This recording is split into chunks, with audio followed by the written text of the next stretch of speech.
You don't want money that is not a good store of value, just in a very specific point in human history where that exists. But that's not the default, right? We have to remember that, okay, these more or less last 100 years, this is just a very Hmm. small spot in human history where all happened to be born in, where money is not a good store of value, right? Because governments have forced it upon us, but it wasn't like that before. It's not the normal state of things. The normal state of things is that money is a good store of value, right? Gold was a good store of value. In other occasions, societies, it was a good store of value. Various materials, right? We don't need to get into the history of money, but the important thing to remember is that we are the exception, we are the anomaly, where something went kind of wrong and has to be fixed.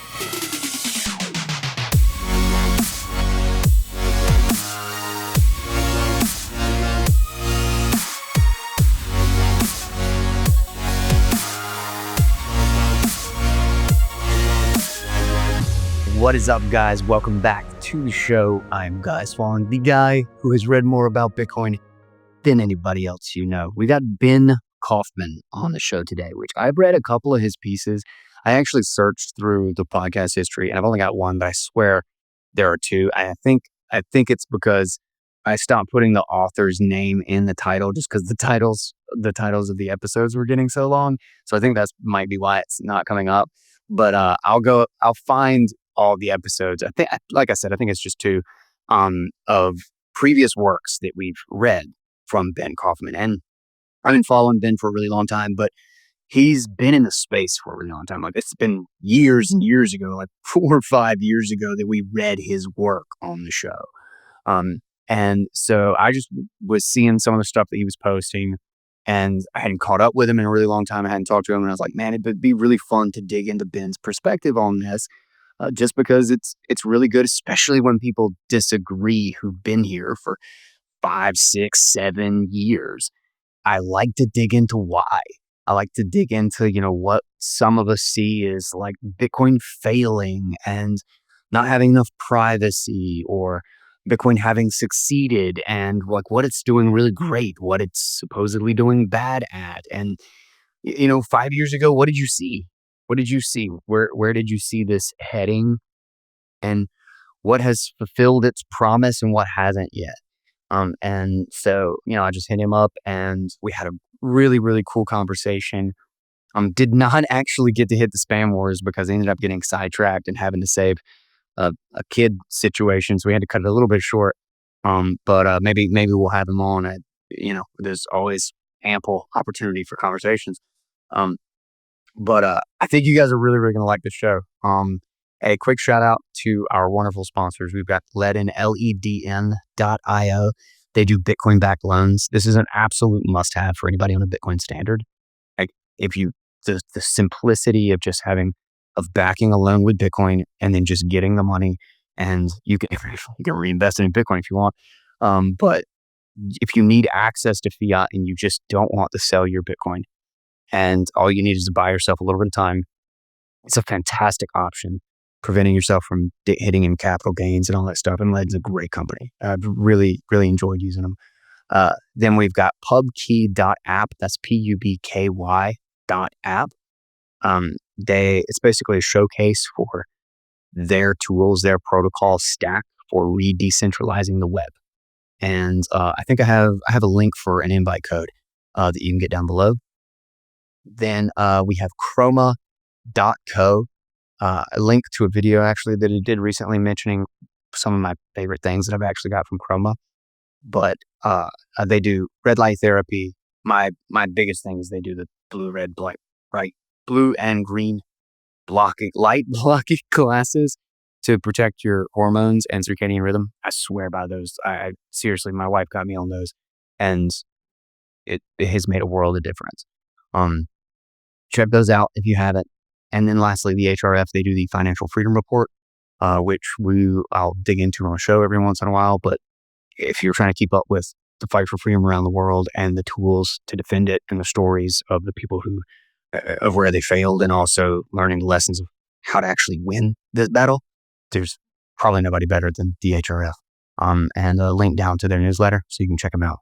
So with that, let's get into today's chat. This would be chat 155, where we are, where we've been, and where we're going with Ben Kaufman. Ben Kaufman, welcome back to the show. I think we did do. Crap, I didn't even look it up. We did a show just after like a read like 5 years ago or something, didn't we? So you definitely read my articles when I just started writing. So that was, I don't know, probably like 5 years ago, maybe a bit more even. But yeah, I'm not sure we did like an actual show together. Did we not? I can't remember right now, but yeah. Well, not in the last few years for sure. Yeah. My memory's terrible with stuff like that, so I'll have to consult the database. But dude, welcome. Whether it's the first or the second time to the show, man. Yeah, thanks. So I wanted to get your thoughts. We've been thinking about recently. I've been, fishing out for people whose thoughts I've really enjoyed and stuff I've really enjoyed and respected over the years. Because I've been getting a lot of questions, and also it's funny, like family members, like thinking about this from the context of like the 4-year cycle, right? Because you could say we're in an odd spot when it comes to that, because that pattern maybe has broken. Or at least in the general sense of the 4-year cycle, the third year is always supposed to be the big green candle. Historically, Bitcoin has always just liked to punish me. Like it's just like, it's the path of greatest pain is the way I've always referred to it, is that if you expect it to do something, it's just not going to do that thing. So I don't give it a ton of credence that it's supposed to follow this like perfect pattern. But nonetheless, I know it probably like has people wondering or concerned, or did like, like, oh my God, we got ETFs. Did paper Bitcoin take over already? And I'm just curious, like, what's your thought? What's your perspective on this? How do you think about where Bitcoin is today in the market sense? Yeah, so I think with the 4-year cycle, well, maybe I think it's kind of like more flat than previous years, but it's definitely playing out. So we had the big rise. Now we're in the fall again. So it kind of seems like it's going to play out. And I think we've basically topped for this one, and we'll see each other in 3-4 years for the next bull run. Yeah. But I think so. Yeah, I think it kind of plays out. The dates may be moved to one way or the other, but it's pretty much the same each time. It's the same cycle. It's the same bull run. Then we're back down. Everybody's surprised that we're back down, and then we go back up again, and everybody's surprised that we're going back up again. So yeah, it's just the same thing. So in your estimation, you think 2026 is the hunker down and build year? It's the first of the bear market year? Yeah, most likely I think it's going to be just chilling and building. Yeah. What do you think about the whole, like, its move into politics and ETFs and like all this, like essentially the establishment, or the perspective from the establishment, has changed drastically in the last year and a half. Curious your thoughts on that. No, of course, everything is completely changed. You remember that everyone, politicians, banks, first of all, they ignore you and they laugh at you, fight, and now they're kind of they're trying to kind of join this and see how they can make the most out of it. It was taboo to talk about Bitcoin in like financial conferences or in financial circles a few years ago. Now it's just everywhere. It's obvious now, right? Yeah. Nobody's denying that you should at least have a small location anymore, right? When in the past, it was crazy to even suggest that in these circles, right? So we've come a long way. And it, honestly, like we all laughed about how it's gonna happen in a few years. So we knew that it was coming and it was kind of inevitable. But yeah, it's not the most fun outcome to us. It's kind of made it kind of a bit boring, to be honest. In some ways, it kind of changed a lot of the community, I would say. But yeah, I mean, it's something we knew that that was gonna happen, and yeah, it's just the natural progress of things there. Yeah. In the context of the whole financial circles and like mentioning Bitcoin, it's funny. A couple of years ago, I had something that I had wanted to do, or a direction I had considered with the show for some time actually was, which I don't think I was like really public about. I was just like starting to try to put out feelers to see how it would go, was to talk less to Bitcoiners and to actually reach out to people in like finance and investment and real estate. Like I was going out to like very like kind of like normie podcast Hmm. things Yeah. and trying to just be like, would you want to come on the show or have me on the show or something? Would you like to do a show together and just talk about Bitcoin? I would love to hear your I hate it for this reason perspective, or like just talk to Hmm. non-Bitcoiners. I got nowhere. Like I got nowhere. Like everybody, I guess, and it's kind of a cold email thing, you know. Um, but and I, I'm not a cold emailer, I guess. But I was just constantly being told, please shut up. And I don't deal with scams. And I was just like, Jesus, man. I'm just, like again, I don't have to come Yeah. on your Yeah. show. You could come on my show. Like I just want to have a conversation about it. And I think people would Hmm. find it interesting. But I basically got told to F off a couple of times and enough Hmm. times and then ignored from everybody else that I was just like, this is not a direction that is going to be fruitful at all. But I was curious if you had any, because I do agree that I think that shift has occurred. And maybe actually it would be a good time to start doing that again to see if that whole path is actually possible for, finding good conversations. But I was curious if you had any like personal experience or anything. Like if there was something specific other than just kind of like the general sentiment that makes you think that, or like a conversation that stands out. So it's kind of the thing like, well, in the past we used to have our own, community, and we would talk to each other, but people from the outside, they didn't really want to talk about it. Either they didn't know what it is, or they thought it's a scam, all of that. Right now, from what I feel, it's just completely different right now. So right now, everybody knows about it, and it's completely legitimate now. Everybody is okay. Everybody and his cousin has been investing into some crypto thing, right? So everyone is kind of Yeah. okay. We're comfortable with it now. That the Yeah. president was shitting a shitcoin, right? So I mean, it's no Dropcoin. longer, yeah, it's no longer something that is like weird to people or that is scammy to people. Like, okay, the president is doing stuff with it, so yeah, everybody is kind of into it to some extent, right? So Hmm. I mean, but the the other side of it is that now I get kind of like now that everyone is a Bitcoiner, nobody is a Bitcoiner, right? So Yeah. it's the problem. Like everybody's gotten into it, so it kind of diluted this community there, I'd say. So Yeah. it's harder to do like Bitcoin only podcast, Bitcoin only content, kind of having to expand, I guess. Yeah. Yeah. No, that's a good point. That's a good point. Do you think it dilutes the mission or the capacity for Bitcoin to do what we've always thought it would do? I don't think it dilutes the capacity. I think so. I'd say that we had like a few theories of how things would turn out, right? So if like one option would have been that okay, there would be a certain big collapse and it will just emerge from it, right, as a natural replacement.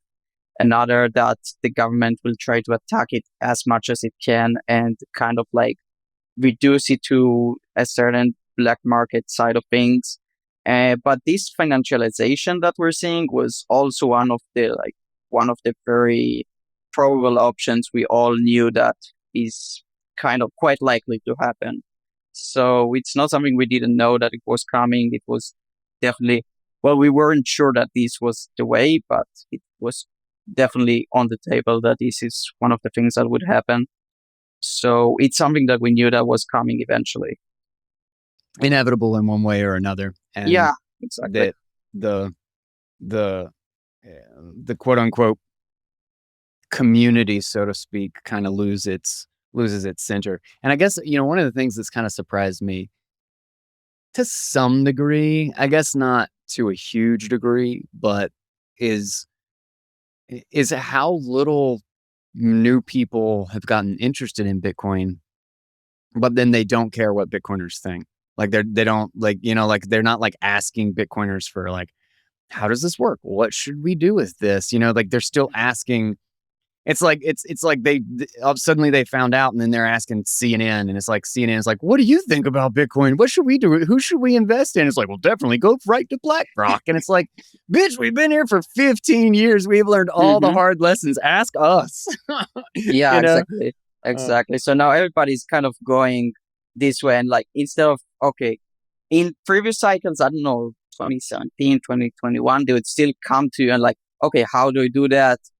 You'd see like people crowding conferences, right, to try and understand, okay, mhm. how do I install a wallet and all of that. But now once they have it on their broker account or whatever, they just buy there and forget about it, right? They don't, like most Yep. people don't care enough to understand what's even going on. And yeah, that kind of dilutes the mission to some extent. Uh, and we need to be careful that this doesn't happen, to the extreme. But Mhm. we also cannot do much against it. Just try to educate as much people as possible. Yeah. Yeah, I think it's education, and then also, like, we have an uphill battle, but I think we also have more tools than we have ever had at our disposal Hmm. for building good UX that doesn't that compromises what needs to be compromised without compromising on the critical things. Um, you know, like allowing for sovereignty and also that kind of like simple, oh, I'm just going to log in, I'm just going to do a thing sort of experience that a lot of users expect. And there's been a lot of moves in that direction. And it was interesting because like you work with Bitcoin Keeper, and you mentioned Miniscript just before the show. And that has been like one of those things that like when we can like standardize second paths, like standardize like ways to even like clawback mistakes. You know what I mean? Like this Hmm. idea, and I don't even mean it necessarily in covenants, but like this is going to take. In fact, I read an article today, this morning when I was just going through stuff about how insane it is that AI is making it that like you can't tell the difference between the real world and the fake world. And one of the things was that like there was a CFO that was convinced over a phone call that they were talking to their CEO and Hmm. told to send a wire. And the CFO got all of got all the details right and sent the wire. And luckily, they were able to pull it back, but it's because it was a wire. And they actually mentioned in the thing, everybody talks about like how great Bitcoin is because it's irreversible. Says, but the fact that they were able to claw that back is actually a feature, not a bug. Um, and I thought that was really interesting and like a really like a super important thing because of this. And we actually can do things like that.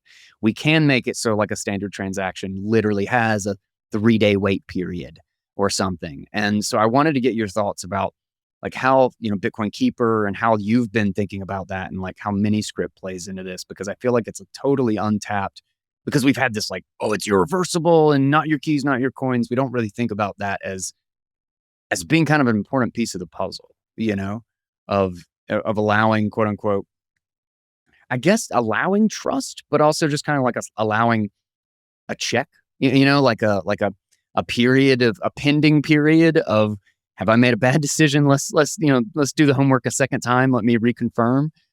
So anyway, I was curious your thoughts on that and how the stuff you've been working on falls into it.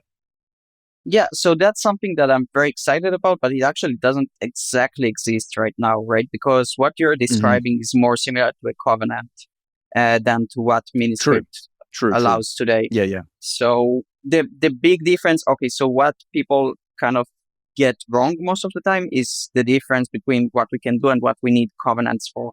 So what we Hmm. can do right now is we can limit the spending of funds in a lot of ways. Okay, this is what Miniscript allows us to do very well. It allows us to put limits on the conditions on which the funds are unlocked. Okay, So let's say Mhm. I can say that I want certain times for the funds to be unlocked. I want certain keys. I want pre-image of a certain hash or whatever, right? So we can put a lot of limitations on how the funds can be unlocked.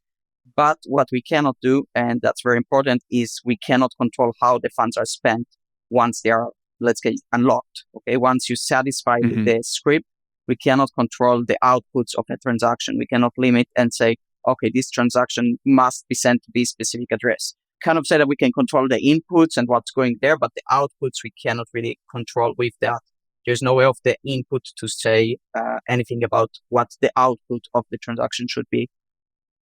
So if I want to say, okay, I need to send to an address that has some cooldown period or something like that, we cannot do that naturally today on chain. Technically, couldn't you do it with a relative time lock though?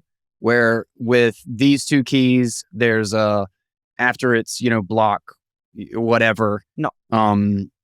You have to wait like to this block height after it's broadcast, but one key could take it back.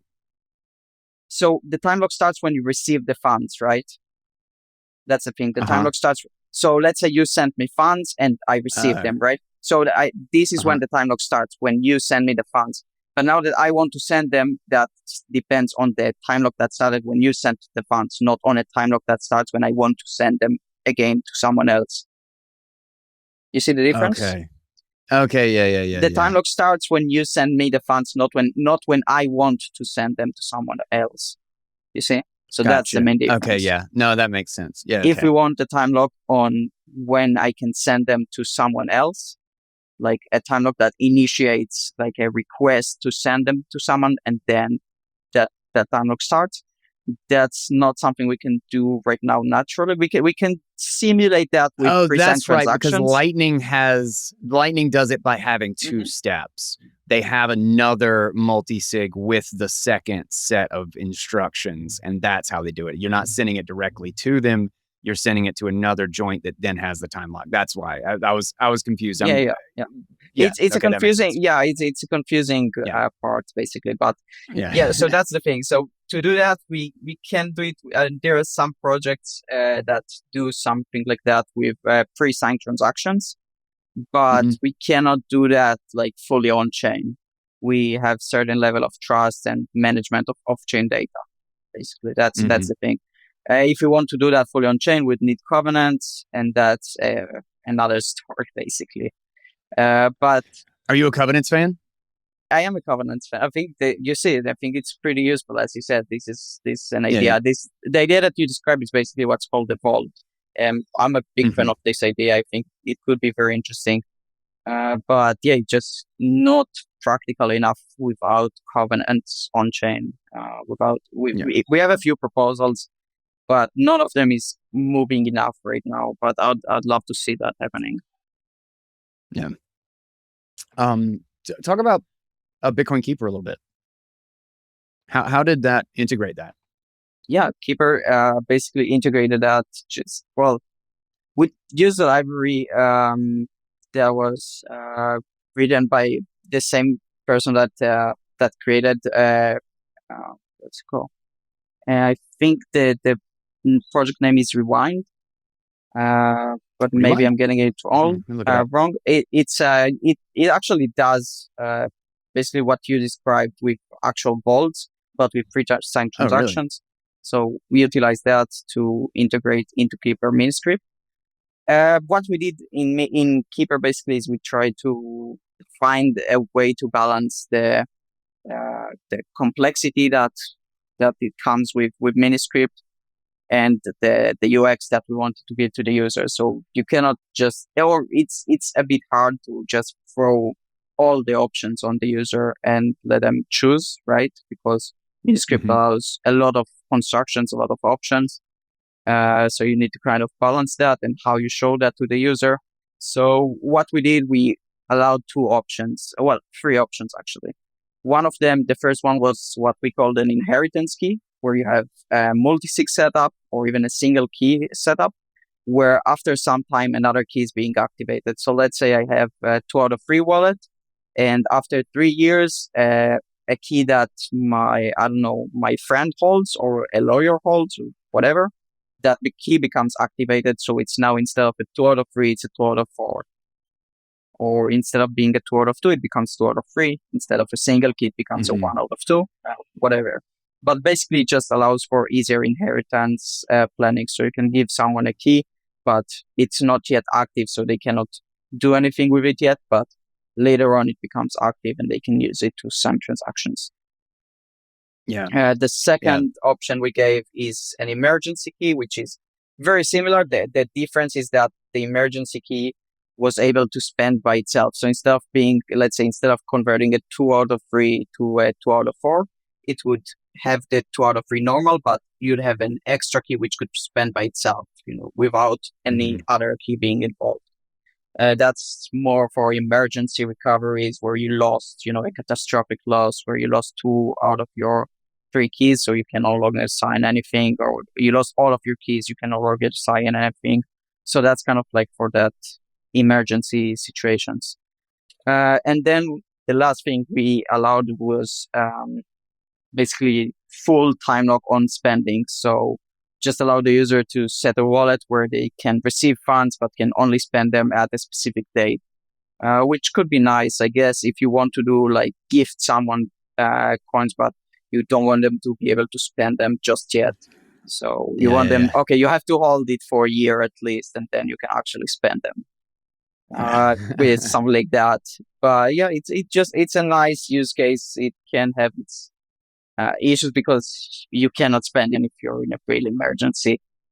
But it's a nice use case, I think. So these are the 3 things that we enabled in Keeper with Miniscript. Yeah, one of the interesting things about that is that I felt like Miniscript is such an interesting tool, but it does come with this, like, I think this is the perfect way to think about it is that, like, okay, we're gonna offer like 3 set things. And I also kind of expected that at some point the whole idea of like uh, a key, what's it called? Like hierarchy, like a key Um, decay oh yeah, yeah. setup, and then also Mhm. like, an alternative path. They would develop some sort of a standard, and then it would just be like one type of transaction. Because like my thinking is like, okay, yeah, I want to be able to have these tools and build whatever construction I want. But then you think about it from like a typical user, like nobody wants to Photoshop their Bitcoin. Like, yeah, like nobody wants to come in with this thing that's got all these tools. And you're like, what the hell is Yeah, this thing? How does this work? Like, how do I edit this yeah, interface? yeah. I see. Uh, yeah, No, I agree. I think that's why we try to simplify it. There's still yeah, some use case where you want more stuff. Of course, you can have a lot more sure. stuff, Yeah, yeah. but we try to simplify it just to start with. There was also, I mean, MinScript is still very much in the beginning. There are now a bit more wallets that support it, but when we started, I Hmm. think we were basically the third. Like there was Liana, there was Bitcoin Core, and then us, right? So, Yeah. um, Still pretty few. It's slowly but surely like expanding. I'm seeing it more and more. And yeah, exciting that it is. exactly, But yeah, exactly. um, I'm curious in working with that. Like, did you test it out with a bunch of different hardware wallets or Hmm. quote unquote signing devices? And Hmm. what was your general experience with those? Because I know some of them, like PSBTs, are a pretty common standard, but some of them the flow is still just like I wouldn't want to have to explain it to somebody that wasn't like a serious Bitcoiner. I'm curious what your thoughts about like which wallet did you use? Because there's still some that I haven't even used. I still haven't used Spectre. I just found out about Crux the other day, the open source firmware that you can turn like any little device into one, which is super interesting. In fact, I've been meaning to hit them up to get them on the show. But what's been kind of your experience? Like, what do you like? uh, Let's say with Bitcoin Keeper in general, what's like your favorite wallet to use with it? Um, well, yeah, I'm not sure because there was, let's say, these advantages and disadvantages to using each wallet. The easiest Hmm. thing that was to use for me was a tap signer, which was you just tap it and that's it, which is a very Dude, I easy love the tap UX. signer. It's super I fun. know. It's super nice to use.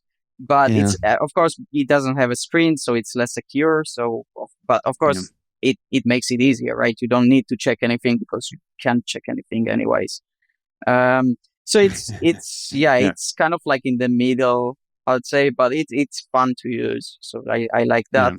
Yeah. Besides, I'd say, yeah, I mean, Hold Card is also was super nice to use because it has the NFC, it has now the QR with the Q, right? Um, Hmm. the ones that are that are USB, like Ledger or Bitbox, it's a bit harder because we didn't have like full USB integration there, so we had to basically do it with the like a companion app on your computer, which kind of made the UX a little worse, A I'd little say. clunky. Yeah. Yeah, exactly. So we just didn't have the resources to develop that for every one of the wallets. But yes, we just did it with existing tools and um, the companion desktop app. It was still nice, right? But it makes the Hmm. UX a bit worse compared to QR based wallets um, yeah, or NFC based wallets. Yeah. I swear by the tap signer, because of that, like UX. In fact, I have like 9 or 10 tap signers or something, and when I'm like onboarding people now, I give them a tap signer, Mhm. because it's just too easy, and honestly, it's usually like it does the most important thing. I think is it just gets the keys off the phone, you Mhm. know, um, and but dude, I would love, and I know there's like one wallet that is like super close or like almost, but if you could get one that was literally just a card and you could get it to display, like to just like the thinnest, simplest, like just like a little digital, like the like a clock screen, you know what I mean? Yeah. To display the address, the amount, and the fee that is being sent. Mhm. Before you, and you had like one yes and no button or whatever. And it was the size and thickness of a credit card, maybe a tiny Mhm. bit thicker. That would just be like That the would be the great, I wallet think. in my Yeah, in my I agree. opinion. Yeah, yeah. Oh, Yeah, that's no, super I bad. definitely agree on that. I haven't seen anyone doing that, but that would be really nice. Um, I think that would be great UX. Yeah. Yeah, yeah. Um, I'm curious. I'm not sure if I even know how or when you got into Bitcoin. It's a little late in the show for the how'd you get into Bitcoin question, but what did you do before Bitcoin Keeper and the writing? Because I found your writing. I feel like pretty early on when you were. Uh, I don't know. Maybe how when did you get into Bitcoin? Yeah, I wrote these articles that you read in the show was probably 2019, Hmm. most likely. And I started getting into things like around 2017, I think it was. Okay. Hmm. Yeah, and I started, yeah, of course, I started with shitcoins because that was I came like with the developer background, and that's what, okay, everyone was trying to convince Yeah. you to kind of work on shitcoins because, oh, you can develop shitcoins, right? Bitcoin you cannot Yeah. write smart contracts on Bitcoin, but you can do it on shitcoins. So you're a developer, you should go to shitcoins only, right? Hmm. So yeah, of course, I did that for a while, and then when I moved more into like Bitcoin focus, then yeah, that's when I started writing those articles and all of that. But yeah, I mean, how it got into it is I just heard from a friend about it, oh, you know, something about Bitcoin. I like he wanted to ask me some questions because I was like a developer, and then I didn't know anything about it, so I got curious, started reading, and yeah, that's mostly how I got in. Gotcha. What was um what was your craziest or like maybe what's your biggest regret actually between then and now? Uh, well, besides not buying enough, Yeah, that one doesn't count. You can't everybody's that's got that one. universal, right? That's universal. Um, I mean, there was just a time that I didn't do almost any Bitcoin related development for a while. So that's Hmm. I regret a bit. That I kind of took some time off. I regret that a bit, but I don't know, not much besides that, I guess. Yeah. Um, you said you have recently started working at Synonym, which I literally didn't even know. What are you working on with them? Because that's really awesome. I've been like really closely following what they do. And I still am waiting for like something to like catch and roll with that. I love their BitKit wallet. The design of it is so like the aesthetic and like the flow of the Mhm. BitKit wallet. I don't know. I really like it. Is you said, is that where you're working? Like you're working Yeah, on the on BitKit? yeah. So I've been working with them like very recently, and Hmm. yeah, my focus was almost entirely on BitKit so far. Yeah, it's been very fun, and yeah, I really like working on this wallet. How's it like working with John? Well, it's not such a small company, right? So we don't work that much, or like we don't talk Yeah, all yeah, day together, right? But it's yeah, yeah. completely nice. It's all fun, and yeah, I like John a lot. So John is one of yeah, my favorite, very, very opinionated Bitcoiners. yeah, definitely, definitely. But yeah, it's been Oh fun, God. and yeah, I think BitKit is really cool. I hope to bring it. It's mostly Lightning focused, which I haven't worked on for like I usually stayed on the on chain side in Hmm. in previous works that I did. So I kind of hope to also bring a bit of that into the wallet, so some more advanced Hmm. stuff. But yeah, also working with Lightning now has been pretty nice.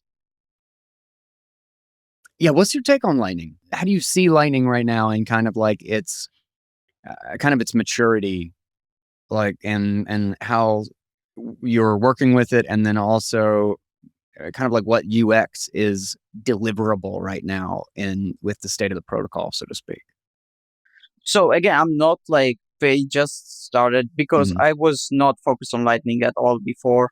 I didn't do much with Hmm. it until very Do you recently. use it a lot? But I use it quite often. Yeah, well, not a lot, but I do use it from time to time when there's the Yeah. opportunity. Basically, anytime that you want to pay something that, except maybe very big things, anytime you want to pay is usually with Lightning. Like not really, it's really the go-to for payments. It really did become the go-to protocol for payments. Yeah, that's totally true. In fact, I don't even know. It's been a really long time since I almost hadn't even thought about that. But like, if you're paying with something with any of the merchant tools or whatever, it's Lightning Hmm. kind of by Yeah, default. no, Like when I went to Plan B conferences or whatever, like all of it was just Lightning. Um, exactly. And anything that yeah, you want to pay is just Lightning these days. A lot of people use either, yeah, some use custodial, some use self-custodial, but it's all Lightning all the time. It just became the go-to for payments. Even the yeah, new, like, Arc, Sparkle, that is, it are integrating with Lightning it works and being because of Lightning. Yeah, yeah, interoperable with yeah, Lightning. Yeah, right? Because yeah, it's yeah, just the go-to right now. yeah. What's your main Lightning wallet? Do you have a favorite custodial and favorite non-custodial? Well, favorite non-custodial, I'll have to say BitKit, right? Yeah, Yeah. yeah, there you And go. yeah, favorite custodial, I would say Speed is very nice to use for me. It's as Wait, a what? custodial one.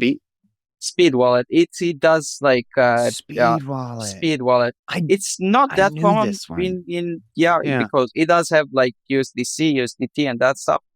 But also Mhm. for it just worked for me, so I stayed with that, and I really like the UX there, honestly. Yeah. So yeah, it's custodial, but it just works. So for small payments, it's very nice to use. So you don't Gotcha. keep a lot of money there. But then yeah, Mhm. if you have like yeah $50, hundred You dollars, withdraw to your then BitKit. it's Yeah. yeah. I usually just Yeah. withdraw there. Yeah. Yeah.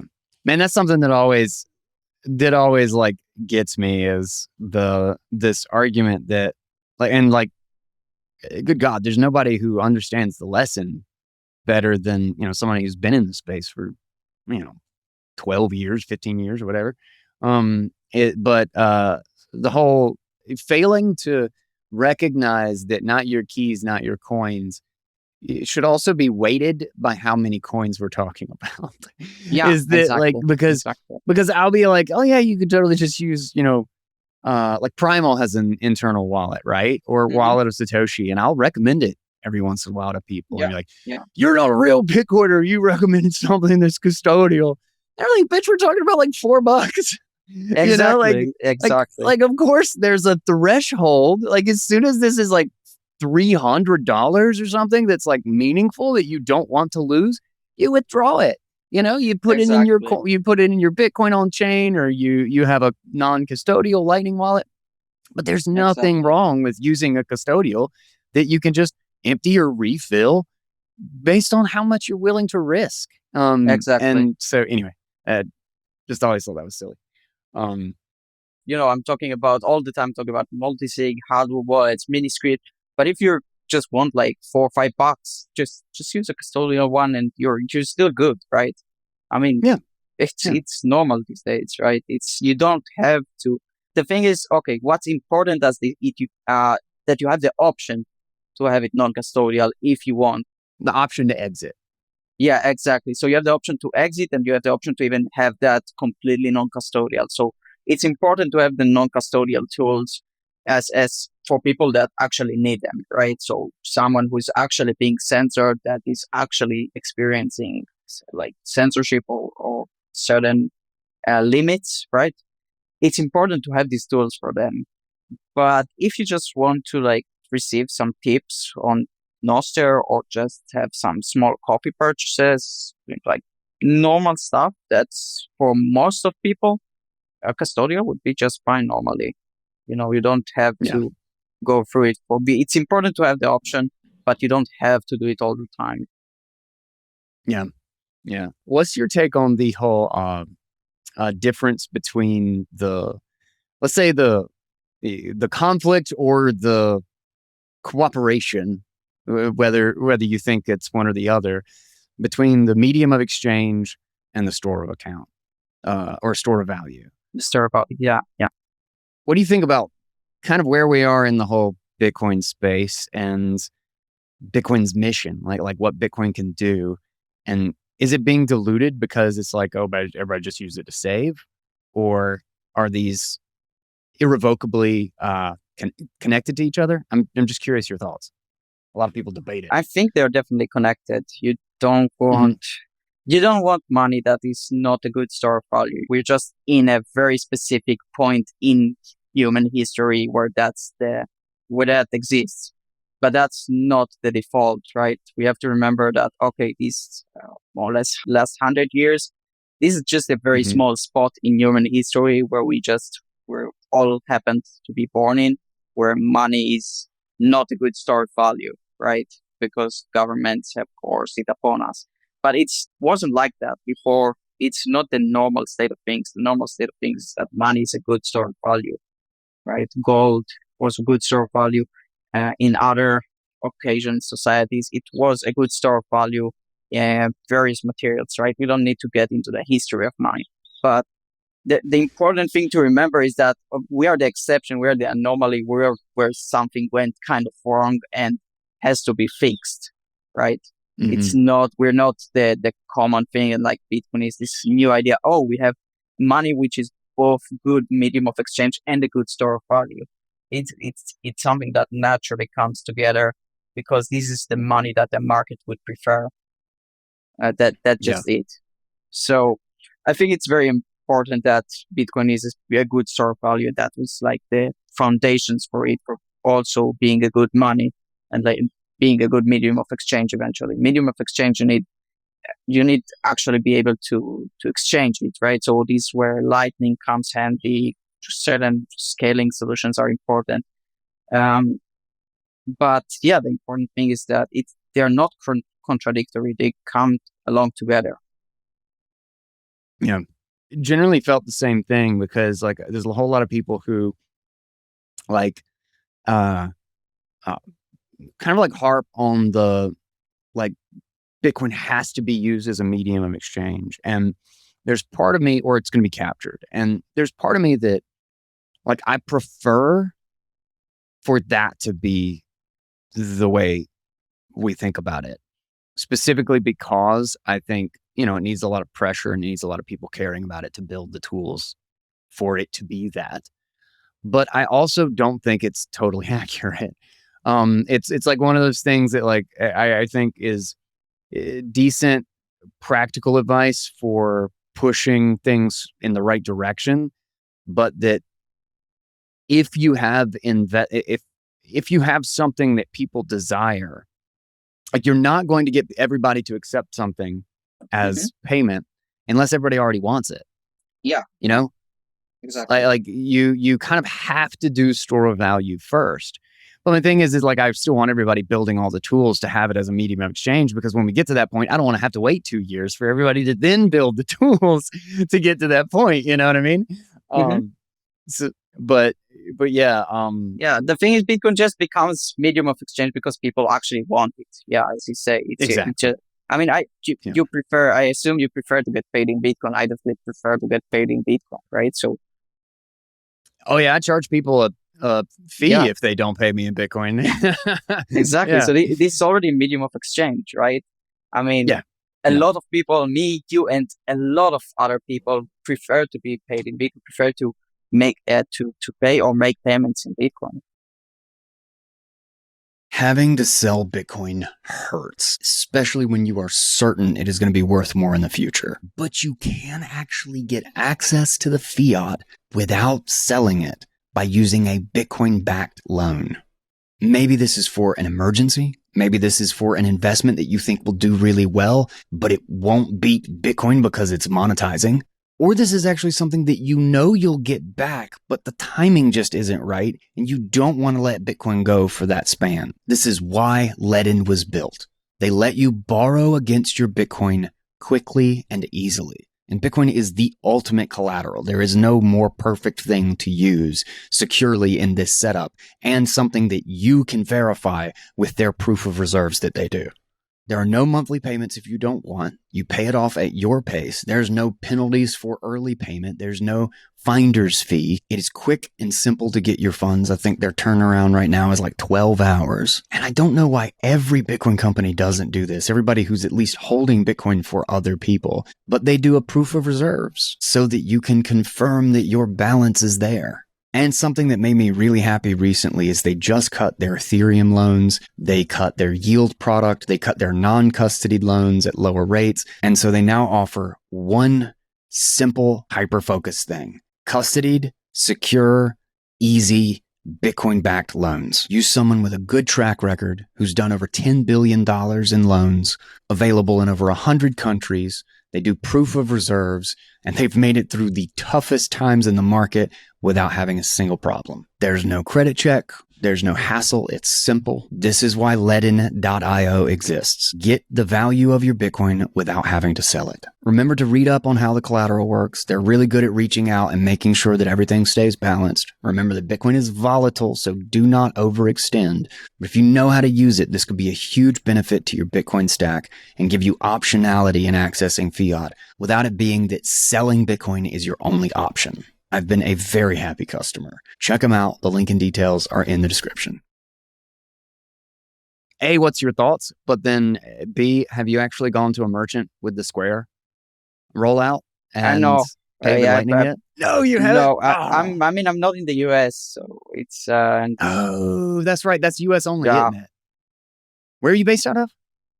I'm everywhere, traveling a lot. So All over the place. yeah, Gotcha. pretty much. Yeah, I forgot the rollout is, I think, US only right now. Of course, most of their merchants are US. Square is, I Yeah, know, and they're in like a couple of different Square is, countries, I but think, mostly the US. I'm not sure. I know they're mostly in the US, but then also I think UK. mhm. Not sure where else actually. But yeah, Yeah, yeah, outside of the US, it's not common to see it. So yeah. yeah. I went to the Raleigh Bitcoin meetup with Steve. He does the bar. And bought 2 beers and was pretty stoked. I mean, worked like a charm. It worked really well. I was pretty impressed with it, though. That he did actually have like a problem with somebody who came in that night. For we were doing a hodl up game night. I'm not sure if you know the hodl up game. Dude, that shit is so much fun. Hmm. No, I'm not sure. But Don't think so. you should definitely check that out if you haven't. It's a really fun game. But somebody came in and they paid with Strike, and so it was Strike to Square, and they on the Strike side it said it went through, and then Square just acted like they didn't receive it. So it was like, well, shit. It's like they're like, just roll out and we got like a big problem. And they're like, what do we do? Do we, I guess we just give them a beer and just like take the loss, But I did it from a non-custodial and it all worked fine. But who knows with some of it. But there's gonna be a lot of growing pains because Yeah, as of Steve said, course. like, man, he's like, I like it. I want to accept Lightning and Bitcoin and all that stuff. Says, but there are a lot of errors. There are a lot of payment errors. Yeah, it's hard So in the growing beginning. pains for sure. Yeah. Yeah. Looking back, let's say, okay, let's go back to 2019. It's been 6 years, right? What has happened in the last 6 years from a big picture perspective that's the biggest thing that like you didn't see that coming? Not even necessarily like Bitcoin, because like I'll tell you mine actually is I thought Bitcoin would be bigger by this point as kind of like a player in the political realm. I mean, it is, but I just thought it would be a lot bigger from a market standpoint. Yeah. Um, Yeah. but uh, oh, AI is the thing that like I didn't even see. That's definitely what I was about to say. Expand on that. Expand on that because that's definitely mine too.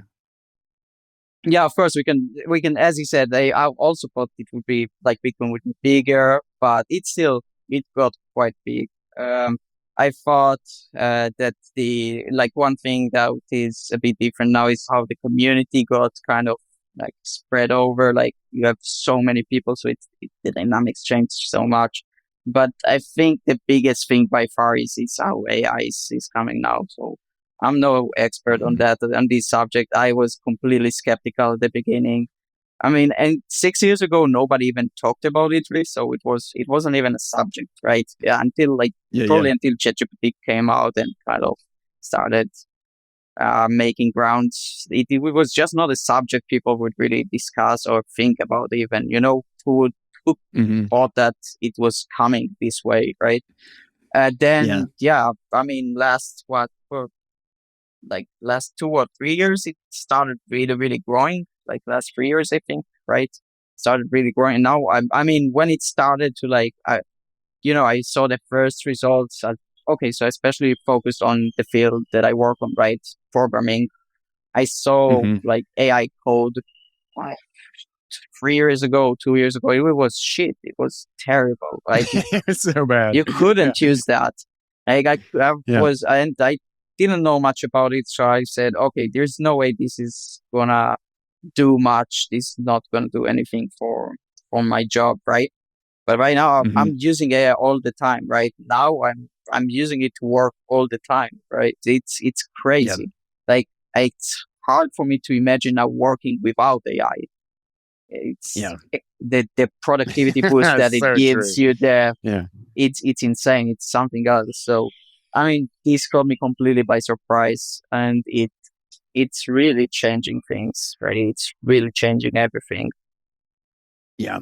Dude, I have been on a vibe coding rampage the last few weeks. In fact, just last night I finished so I've been building just kind of like single uh, single task scripts basically. So like anytime I'm just like I need to organize this folder. Like I'm just like, okay, how do I how do I make a script to do this? And I went through and consolidated. I've done like a couple of like random backups of the podcast feed. But they're all like every single time I've used like a different tool. And so they're like named differently or like numbered in like a weird way.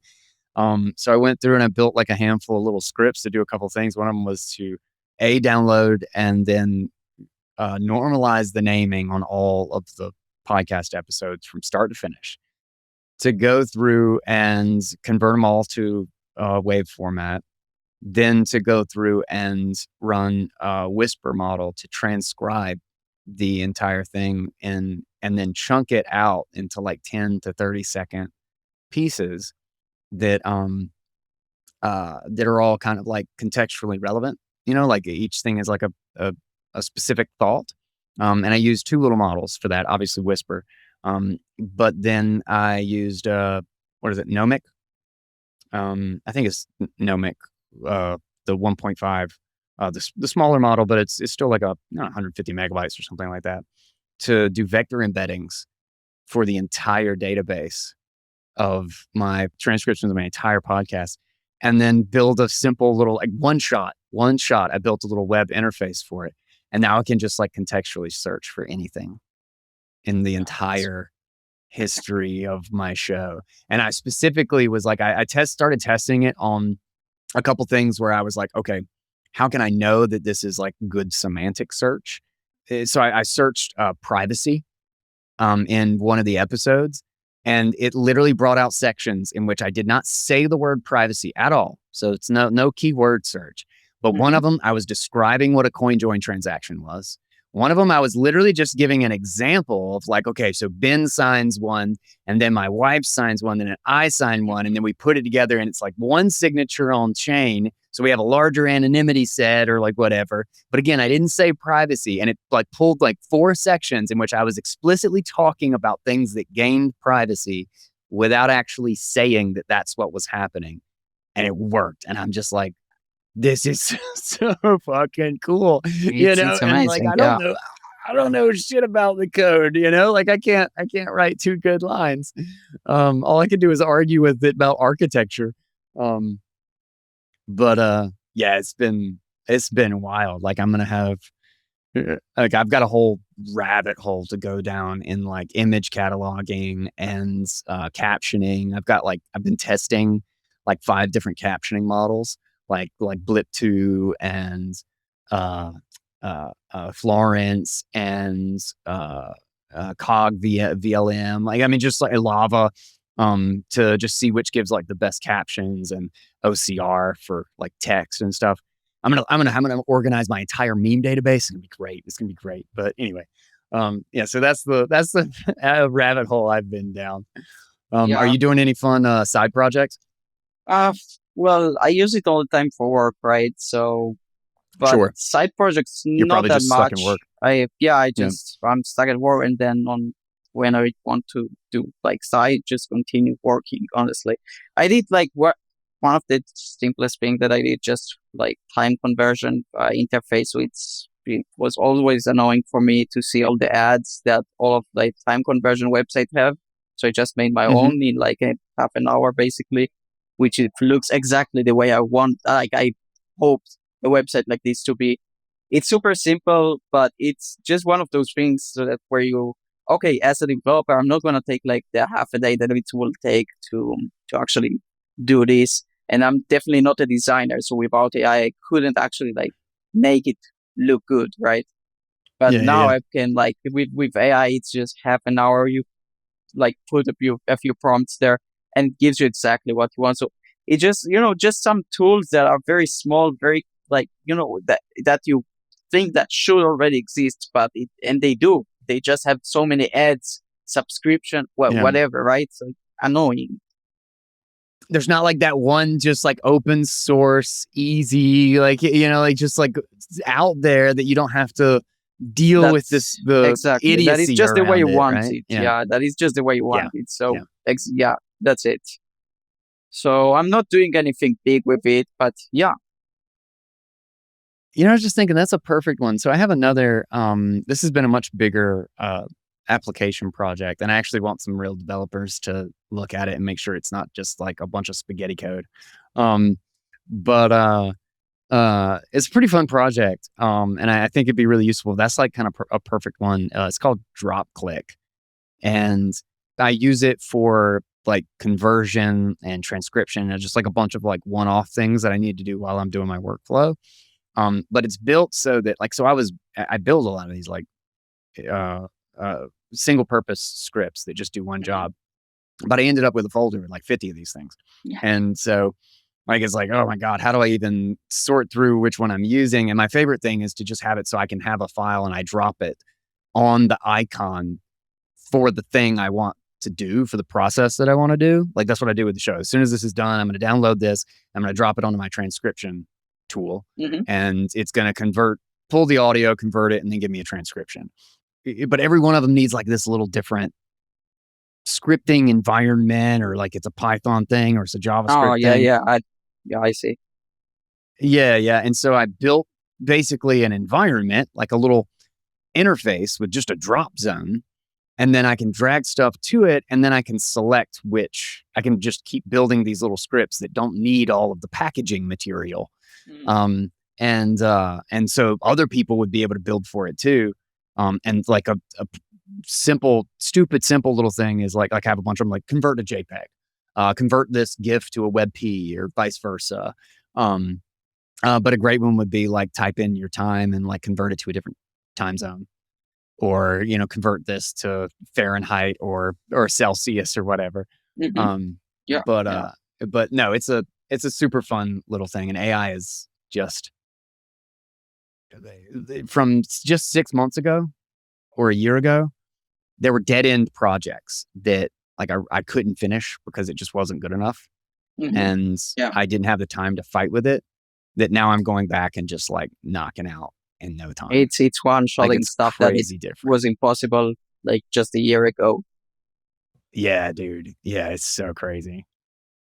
So, on the reverse of that, in the next 10 years, what do you think uh, what do you think's going to happen? Like what's the biggest thing that you think you should, or anybody should, prepare for or think about coming in the future? Again, not necessarily Bitcoin related, but things that they Hmm. need to be doing now to prepare for or think about. Again, AI is a major change now. A lot of Mhm. people are saying that it's going, as a lot of people are talking about this apocalypse scenario, let's say, where AI is taking all the jobs, and Yeah. we nobody works anymore, so the government will start giving people the UBI money, the free money, because nobody will have any job, and the productivity will be like infinite. I don't believe in this. I think this Yeah, sounds yeah. like nonsense to me. It's uh it's definitely a productivity boost. It's definitely gonna like Mhm. make a lot of things very interesting, but it's not I don't know how jobs will look like, because I mean, I don't know, like software development is a very recent job, right? Podcasting is a very recent job. So it's stuff that I'm not Yeah, yeah. I just cannot foresee what will be the new jobs that are created post AI. But I'm Mhm. very confident that there will be like a lot of jobs that are gonna die and lots of new jobs that are gonna open up, basically. So Yeah. I'd say that the biggest thing is just that you have to be prepared for big changes. But and of course, you have just holding using Bitcoin is a good way to be prepared for changes. Yeah. But I also don't think that people need to be hysterical about all of that. It's gonna be very interesting. You just need to keep your mind open and try to be um, adaptable. Let's say. Yeah. Curious what your thoughts on QC, quantum computing, is, and your thoughts around the FUD. I'm increasingly pulling back away from it being like a huge concern, but I do want to read. I'll probably read it on the show. It's long, but Nick Carter has like a 3-part series on it that I want to give uh, a good effort to. Like I Hmm. don't want to dismiss something just because I found what I think is really strong evidence that it's not made the progress that it has been marketed that it has Hmm. had. But I'm curious your thoughts. Have you dug into it, like, and in the context of a 10-year time frame? Are you worried about it personally? So I mean, I don't know anything about it personally, right? I did not Okay. dig into it. I did not Yeah, yeah, try to. yeah, I just on that side, like I know my limits. I know that okay, I cannot just know yeah, yeah. everything about AI, everything about quantum computing. Of course. Nobody can, right? So I don't try Hmm. to pretend. I just try to find like a few very smart people that I know that understand it and that I can trust. And Hmm. from what I see and the way I can feel from these people and from generally, I'd say that I'm not very concerned about it at all. everybody that I know that actually knows about quantum computing is just saying that it's still like it's possible, but it's still far off, right? I mean, we might get Hmm. caught by surprise to some extent of some major breakthrough. That's always possible, but I think it's very unlikely. And I mean, maybe like 15, 20 years, but I don't think even 10 years is reasonable for us to have to worry really about it. So it's Yeah. very important that we like consider solutions, that we have some backup plans ready for if something happens, if things move way faster than we expect them. And we kind of Hmm. have like a rough consensus of what to do in the next, let's say, like 10 years from now, what to do. We kind of it's important that we start reaching this rough consensus of okay, this is likely what we're gonna do, what we should do with coins that are vulnerable, that are not gonna move. How do we move coins to stuff that is quantum secure? But I'm not worried at it. Like in the near future, I'm not worried at all. Like I don't think it's gonna be a concern. And even in the farther future, I think we can solve it relatively like in a very um, in a way which will just not make it a big concern. It's not gonna kill Bitcoin. It's not gonna harm it Yeah. in a Yeah. big way. I think. So I think we'll be fine. I don't think it's a real concern. People are getting like a lot of people are getting really stressed about it or saying, "Oh, Bitcoin is terrible because it is vulnerable to quantum computing." I don't see it that way at all. I'm very relaxed on that. Yeah. So I did a bit of a deep dive into, just went on a bit of a rampage on reading papers, like trying to like go to the source, on like quantum stuff. And I found a really fun one that I don't even know how I stumbled upon it. But it was referencing. So I had gotten kind of concerned, not like heavily concerned, but concerned enough that when I saw some of the examples of factorization that they had done, one of them was like 1 septillion something, like it was a big long number, and I was like, Hmm. damn, that's a little concerning. And there were three claims specifically that had me, talking about like how many qubits they had versus like how many it took to do this and that sort of thing. And Jameson Lopp had a good piece talking about like, how many, or a talk and an article on how many qubits would be needed to, with, good error correction to actually break Bitcoin. But then I found out that all three of the ones that I had been really concerned about had actually used a trick that one of them, if you actually turned the number into binary, it was like 1 0 0 0 0 0 0 0 0 0 0 0 0. Like it was like it just happened to be like this perfect thing Yeah. where Yeah. when you broke it down, the actual quote unquote physics of the quantum had none of the complexity of the apparent number. And then there was another one where uh, the number that they factored it to, the factorization that they did, was actually one number up and one number down from the square root of that number. And then Hmm. what they'd actually done with the experiment is that basically, in the big scheme of things, what looked like something that had, you know, a billion bits of like, not a billion bits, but like, 12 bits or 10 bits of entropy, which were going to be like really difficult. And this quantum computer solved this problem. Is they essentially boiled the problem down to they picked a number that was so easy to factor from one math problem that they actually only had 2 bits of entropy, which means that out of all the experiments, they've literally never had anything to actually factor that was greater than the number 35 Hmm. or greater than like 3 bits of entropy or something like Yeah. that. And I was just like, okay, Yeah. that changed my perspective because I've been looking at this for like 5 years, like, and getting more and more nervous. And then to find out that there's not actually a genuine record breaking of a Mhm. genuine factorization of a genuinely random number. Um, It feels it's too full of let's say like cheating or yeah, tricks. Let's say they all have the financial interest, let's say, to show these results like true or mhm. not. They have the financial incentive to have results and as fast as they can. Yeah.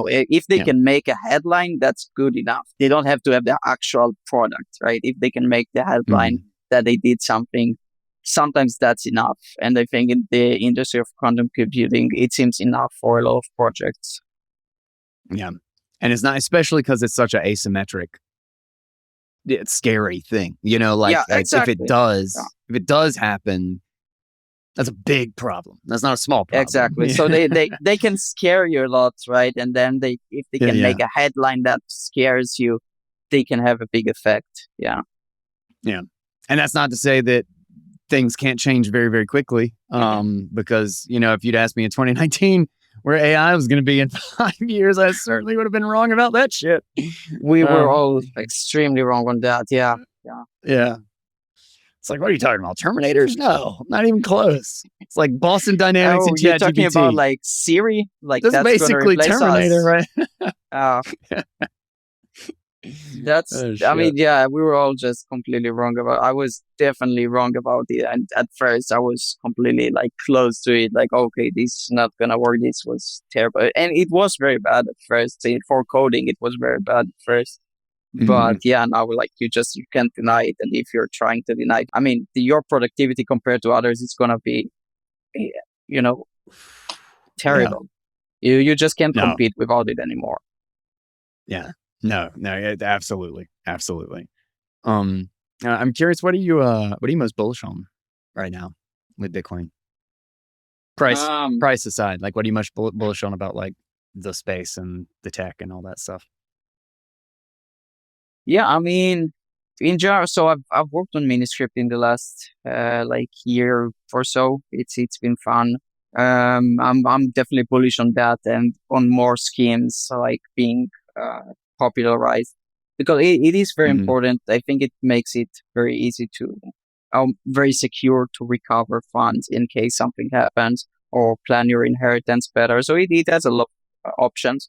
And I think the UX with it is getting so much better these days, and people are starting to actually talk about it. So I'm pretty excited on that. I hope to eventually see Covenants happening, which will be another big UX win, I think, in the long term. Hmm. But yeah, even if it happens, it will take just so much time to actually have real products using it. So it's something that will be nice to see, but it will take a long time. Short time, yeah, I'm not sure. In general, there are a lot of layer 2 projects that are making payments even better now. So there's just so many things that are happening right now, so much work that is being done. But that it's no longer, like a few years ago, it was okay, something new came out and everybody was talking about it. Now the community is just so big and so dispersed that, yeah, it's hard to make Yeah. noise anymore. It's hard to actually see, like exactly like everything that's going on. Yeah. No, I totally agree there. And what's funny is that like one of the things that like how I think about this is actually why, because I a little bit disagree with you on the 4-year cycle thing that we talked about earlier. Mhm. And I genuinely kind of think it's like the pattern's broken. Mhm. Because and I kind of think 2026 is going to be a green year. And the reason I think this is because every single bear market, we start building a lot of great tools. And then when the quote unquote bull market happens, we start to realize those tools. Like we kind of see those tools flourish, so to speak. Yeah. And the last couple of bull markets in particular, we usually like push to kind of the limits of what the adoption cycle would entertain with it before it was basically got to a point where it couldn't keep facilitating it without a bunch of new foundational work. And then we go back into a bear market and then we build the next layer of things and then we finally get to play and explore and use them. And they'd go through an adoption cycle. I don't feel like we've had that adoption cycle. Like, I don't feel like we've actually realized any of the tools at scale that we have built that, whatever the scale is that they can actually extend to in the last bear market. In fact, I think everything that's happened around Bitcoin in the bull market that we have had so far, or the run up to 120, and so it was totally irrelevant to everything built before. It's all in ETFs, yeah. So the tools that everybody is using now, Yeah. it's all in the Um, financial institutions now.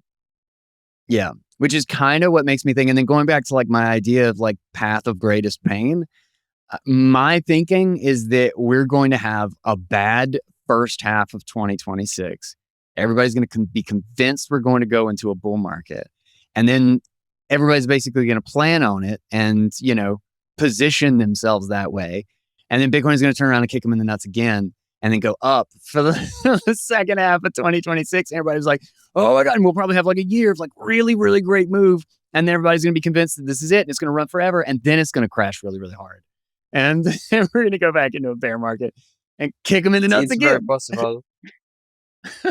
I see. I doubt it, but I'm not like I would say that I'm like I would give it like a 40% probability. So I would say that it's 40%. not likely, That's fair. but it's That's a fair. good chance still.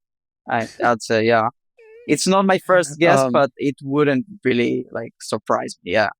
Wouldn't super surprise you. Yeah.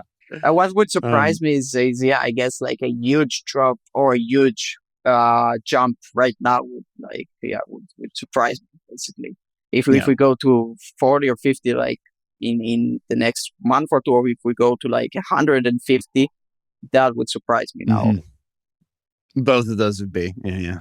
Yeah, going to the 150 or like even a bit more in the end of 2026, less surprising, I'd say. Yeah. Yeah. I kind of feel like in the short term, I'm not going to place any major bets either way on any of these predictions, but I feel like in the short term, I feel like we're crabbing. We're crabbing to down. Yeah, I Like see. I like see. we might see 70s again. We'll see. We'll see. Yeah, Um, that seems likely, I think. no. What's the thing you're most proud of building? And that doesn't have to be like a Bitcoin wallet or anything. That can be a birdhouse. Like what do you think about when you're like, I built a thing. What's the first thing that comes to your mind? Yeah, no, I'm not good with like building things in the physical world. This is why I Yeah, chose being a developer and build things in the digital world. yeah. So definitely not a burn Yeah. house and that type of stuff. Um, I've made some good birdhouses, man. I'm not gonna lie. I'm sure it's super fun. I just not something that I'm good at really. Um, so I think for me, I mean, yeah, Bitcoin wallets is stuff that I've been working on for a long time. I've done a few, and I'm very proud of these. I think it helped a lot of people to actually securely store their coins, right? And I think that made a big impact on a lot of people. Um, so yeah, I'm happy about that. That's awesome. That's awesome.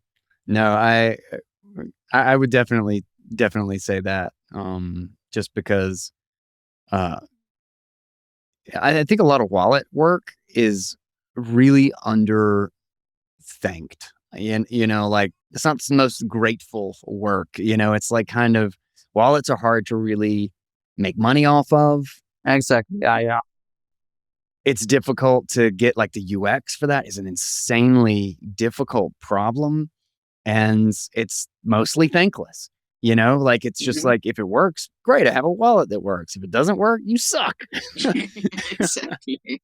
Yeah, yeah, and it's hard to. Well, it's also hard to make everyone happy. So everyone wants Yeah. their tiny little feature. Nobody actually wants to pay for their feature. So it's hard. It's not an easy work to make wallets.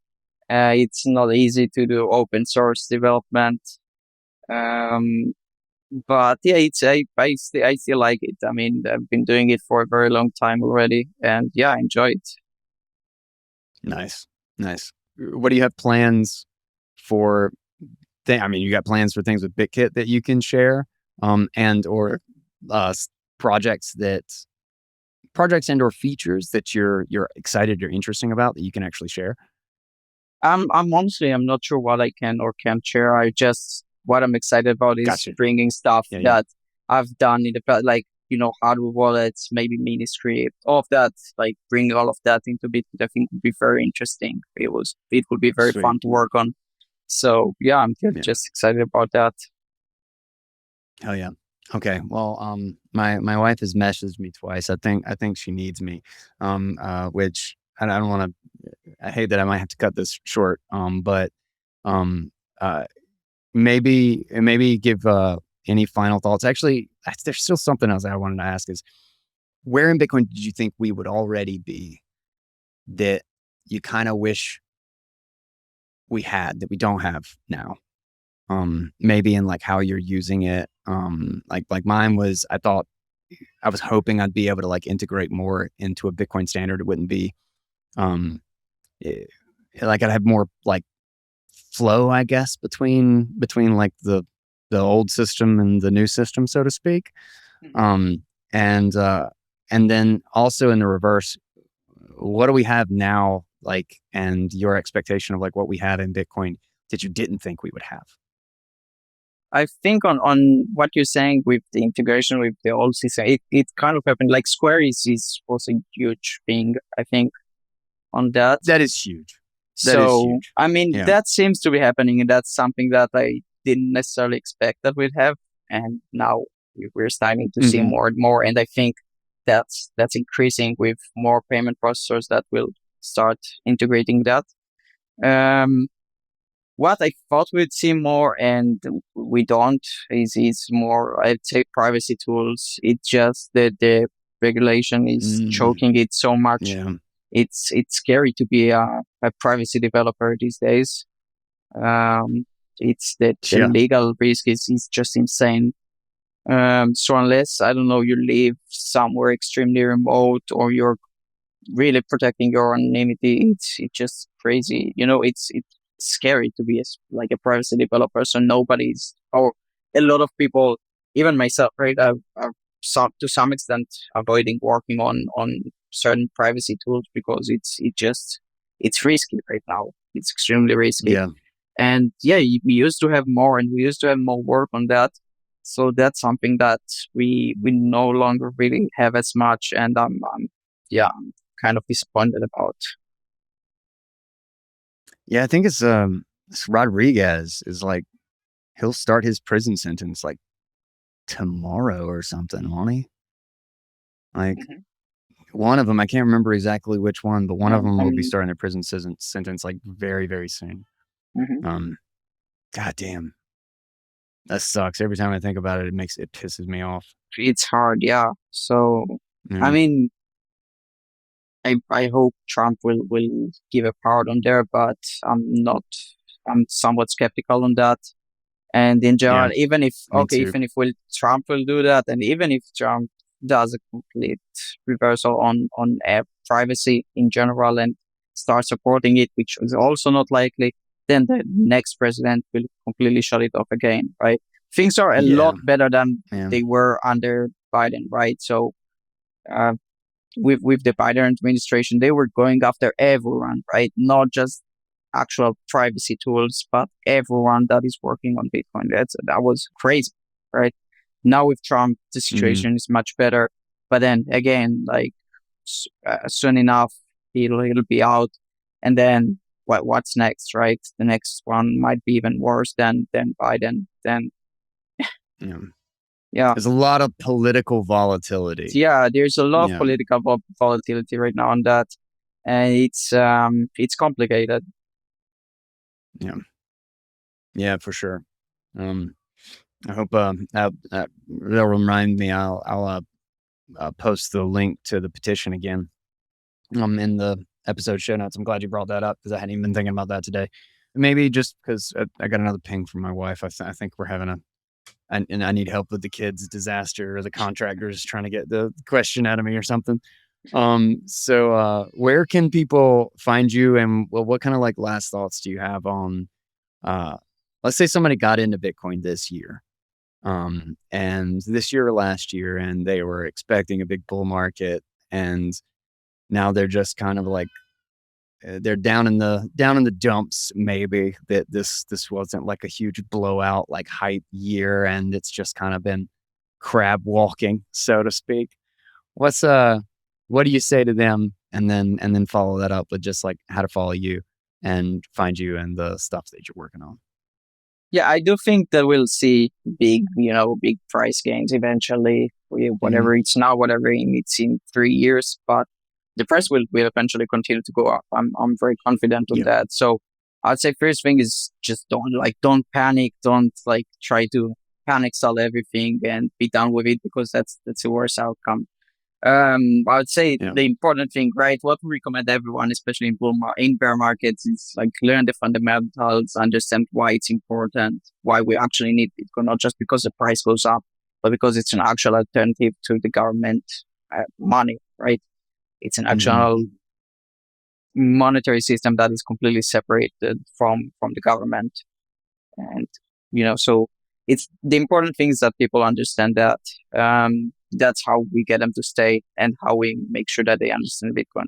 Every time that the government is doing an injustice and is using the money for it, every time they try to, I don't know, freeze bank accounts of protesters, for example, that's an advertisement that they're making for Bitcoin, right? So people Yeah. just need to understand that most of all, and that's why they would stay also. Yeah. Yeah, so just the important thing is just to understand why we actually need Bitcoin, not just whatever the price is going up now or in 2 years. That's not the Yeah. most relevant Yeah. part of it. And yeah, where they can find me, I'm mostly on. I'm not as much on Twitter to be honest right now anymore, but I'm still available there. I'll still tweet Yeah. from some time. I'm definitely seeing everything, and I'll respond there if my DMs are open. If anyone wants to ask anything. Sweet. Sweet. And I would add to the whole like learn the fundamentals. Like I've always like that just because like when the price is down is when you actually realize why. Because Yeah. if the why was just you were chasing a green candle, then you weren't here for the right reason anyway. Mhm. Because Bitcoin will have green candles because of the real why. Yeah. Yeah. But you're never going to live through the red ones if you don't understand how important that one is. But Exactly. also, like Exactly. this is the time to work Hmm.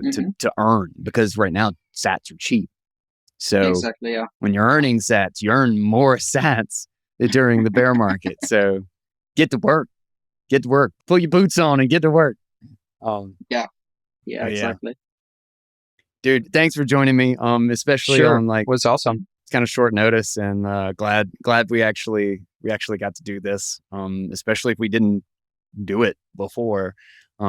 Which I'm gonna find out. I'm gonna find out if we had done an old episode and I had just forgotten. I'm gonna link it to you.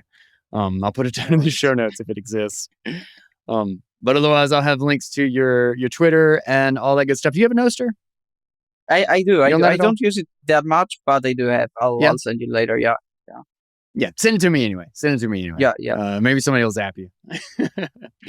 All right. All All right. right. Thanks a lot, man. Yeah. It Really was awesome. appreciate it, Thanks dude. for having me. Yeah. Yeah, dude. Have a good night. All right. Yeah. You too. Thank you so much for listening. I hope you guys enjoyed that. Let me know if you have any other questions or ping us, tag us, whatever it is. If you got comments or thoughts on anything we covered in the show or anything we should have covered, let us know. I will have links to follow Ben. He also sent me his impub for Noster, so you can find him up there, as well as X. And like I said, I'll have the links to the episodes that we did of his previous works earlier on the show. And yeah, check him out, follow him, links, details, all the goodies.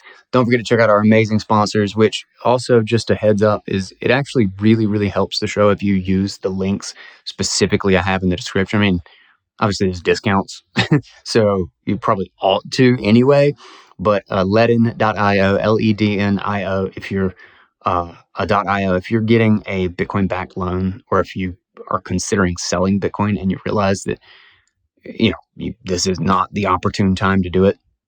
A Bitcoin backed loan is a godsend in the right spot at the right time. So if you're on a Bitcoin standard, use it wisely. But Ledin.io is a fantastic company with a super easy product.